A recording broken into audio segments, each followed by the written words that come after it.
یا بخاری شریف را خسته حکایت دے او دبر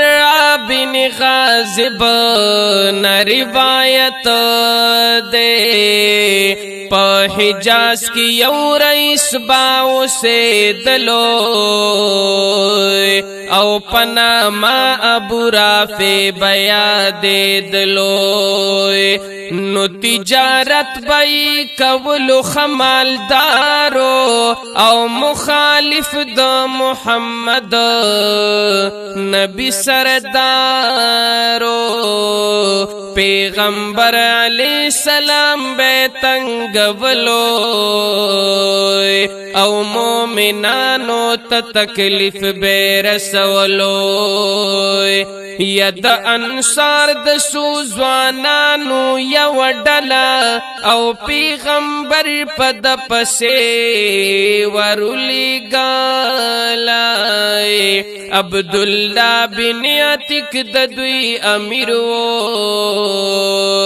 بہادر نوجوان صاحب تدبیرو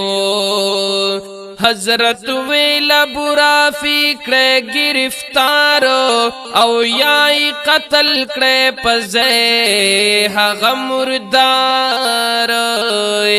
پیغمبر چے حکم اکڑو دمر سخت او معلومیگی و کافر سمر بدبخت نو عبداللہ بن عتیق حغا زمان او دمل گرو سر شول ور روان چکم زے ابو رافع باوسی دلو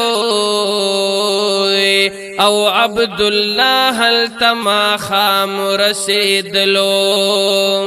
نو نوکران د دی رئیس گرزی بہر او پلٹن پسی دیو رکشوی خر نو عبداللہ ملگری ادرول یو اڑختا او سمرخ کل تدبیر اکڑلو نیک بختا نو پباند او دسماتی کی ناستلو او انتظار کوي د دوی د دنت لالو نو کران قلی تلاړل واپس او څوکیدار ویل جوړ د زمنګ کسای نو څوکیدار ویل راز بندو مور او عبداللہ صاحب مخ پټ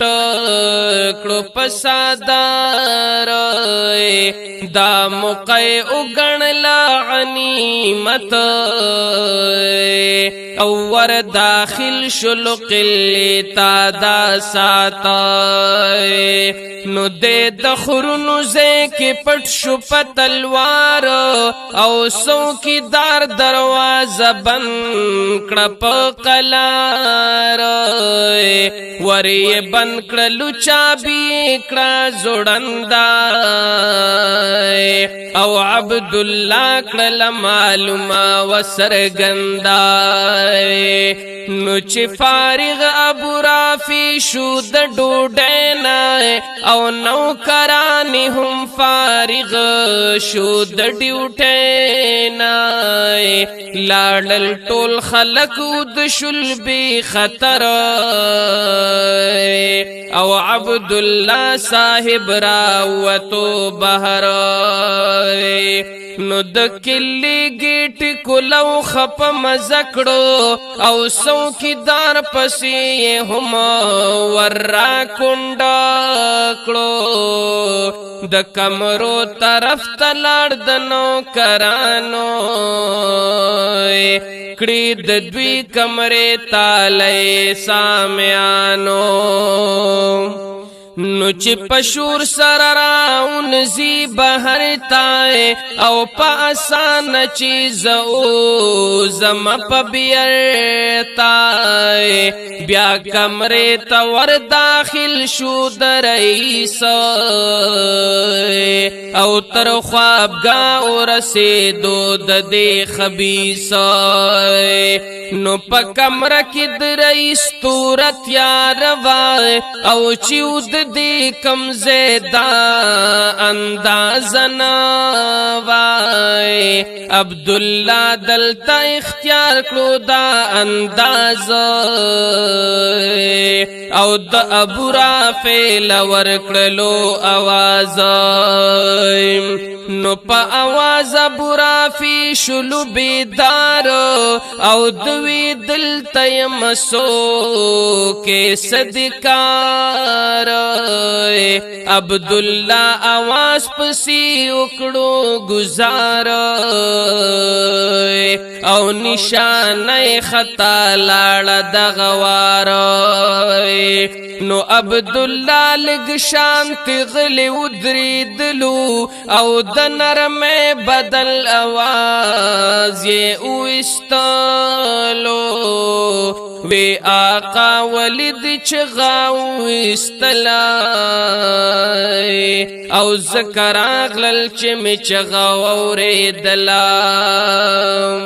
نو عبدالله دلتون پی جندلو او دا آواز د خپل نوکر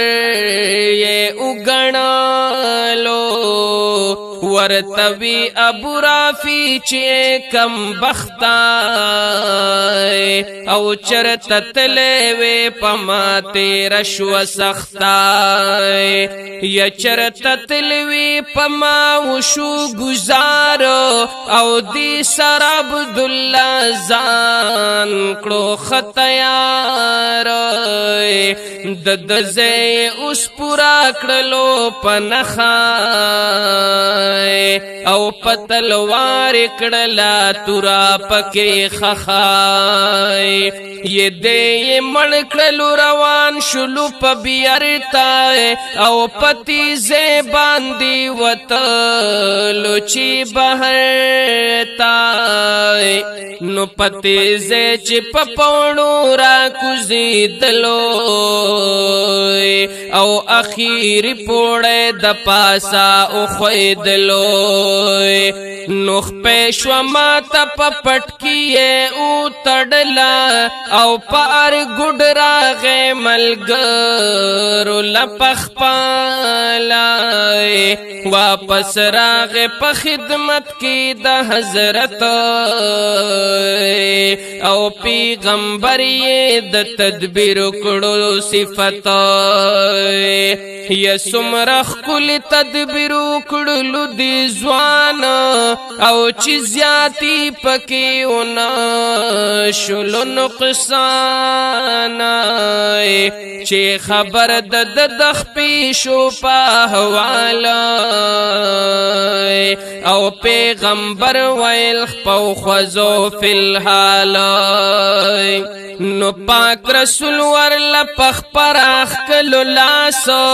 او د تکلیف او د دردونو نشو خلاص پشودا سے روغ رمٹا د نیک ذاتا او لکخ پچی د دنوا چری ماتا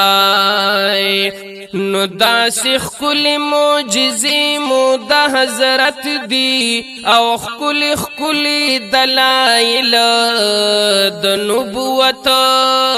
دی کامیابی د پیغمبر په اطاعت دا او نه په زور نه په دنیا نه په دولت دا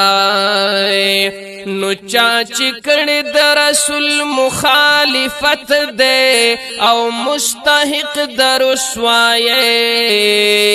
او زلالت دے اے غفران الدین میرا حقیقت دے او چی نجات پا اتباع کے دا حضرت دے